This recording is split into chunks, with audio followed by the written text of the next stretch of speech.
The world looks like they are trying to form conflicts. These guys are trying to form some kind of alliance. Which alliance do you think is the weakest right now? So all these alliances are weak. And the reason why is... Which looks strong right now and is at the verge of breaking? I would say China and Russia are a lot weaker than people assume. They look very strong and tight right now. I know, but it's not as strong as people think. Why? Okay, so in May, Donald Trump visited China. And he was given a lavish welcome. And Trump was on his best behavior. You know, he praised President Xi, he praised China, and it seemed to be begging China to help intervene and stop this war in Iran, okay? 2 days later, Vladimir Putin flies into China, and everyone expected China and Russia to sign something called the Power of Siberia Pipeline, okay? The Power of Siberia Pipeline would allow Russia to basically supply of China's energy needs. Right, it'll take a few years for it to be built. But once it's built, it's very good for both Russia and China. The Power of Siberia pipeline was not signed, and the reason why was one of pricing, where the Chinese felt that they were paying too much for energy. But the main reason is geopolitical. In that, look at the map. China and Russia are next to each other. Where's the United States? Pretty far away. If I'm China, am I more afraid of Russia or the United States? We share a border, man, right? It's pretty easy for Russia to come and gobble up my territory. And traditionally, historically, Russia has been aggressive militarily. Look at what Russia's doing in Ukraine. Maybe President Putin and President Xi are best friends right now, right? But what happens when they leave the political scene? What happens in 10 years' time, 50 years' time? I am much more wary of the bear than I am of the eagle, right? Yeah. This is true for everyone.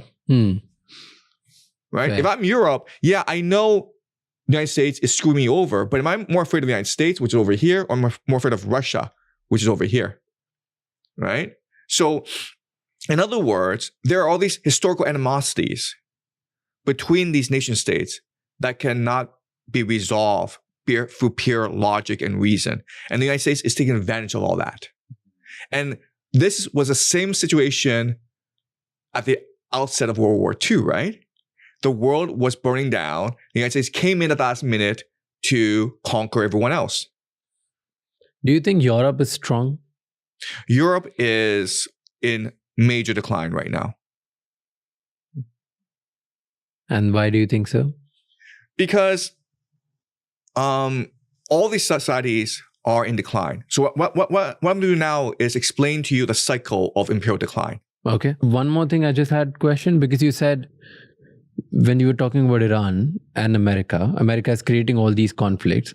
But I've heard you have said in the past that America is attacking Iran not to beat Iran, but to save their dollars. Yes. How does that make sense? Because I said that with these conflicts allow America to sell three things, right? Yeah. Arms, resources, and financing. Finance is US dollars, right? Because like, how do you buy arms and energy from the United States? You borrow from them using US dollars, right? Got it. So because Iran's creating nuisance in the nearby area, which is American allies, and then these guys go end up buying more stuff from them. That's right. Right? Because they can't sell their oil anymore. They have to buy it from the United States. Even oil, weapons, arms, everything. Like everything. I was reading a report that India's dependency on United States has gone from 16% to over 50%. Yeah. Just after Iran thing. That's right. And that's, I'm sure it's all a part of the national defense strategy. Okay. And I'm sure this must be true for almost every country who were dependent on Qatar and Saudi Arabia. Exactly. The only supplier of the only reliable supplier of LNG now is in the United States, because Australia, the refineries are getting blown up. Who's blowing up their LNG facilities? Not the Russians, man. Not the Chinese. Right? And then they can sell it at the price they want. Exactly. So first, I want to talk about the trends. Okay. In Western society, in American society, okay? Mm.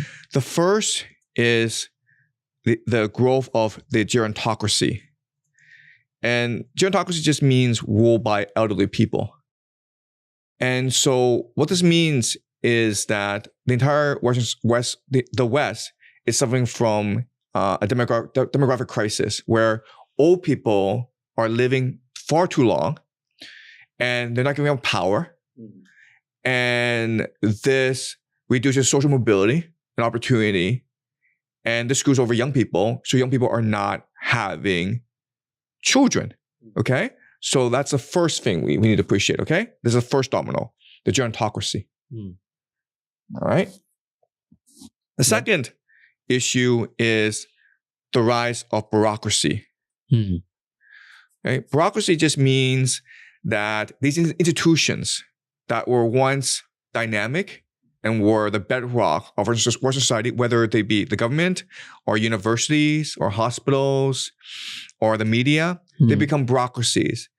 And all they care about is doing as little work as possible and getting a nice pension, okay?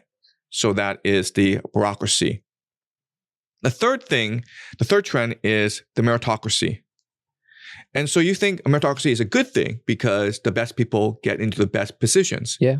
But what the meritocracy really is excessive individualism, which is to say that only the talented should achieve everything and screw the family, screw the community, screw religion. Also, before we had an aristocracy where the rich and powerful were embarrassed about their status because they were born into it. And so they felt a responsibility to help society. Now you have a meritocracy where everyone's like, I am rich because I'm smart and I'm hardworking. And therefore you're poor because you're stupid and lazy. And therefore you should starve to death. And this has led to massive inequality and corruption in society. Yeah. Okay. So that's a third domino. And because of these trends, we are seeing massive contradictions in Western society. Okay, so one major contradiction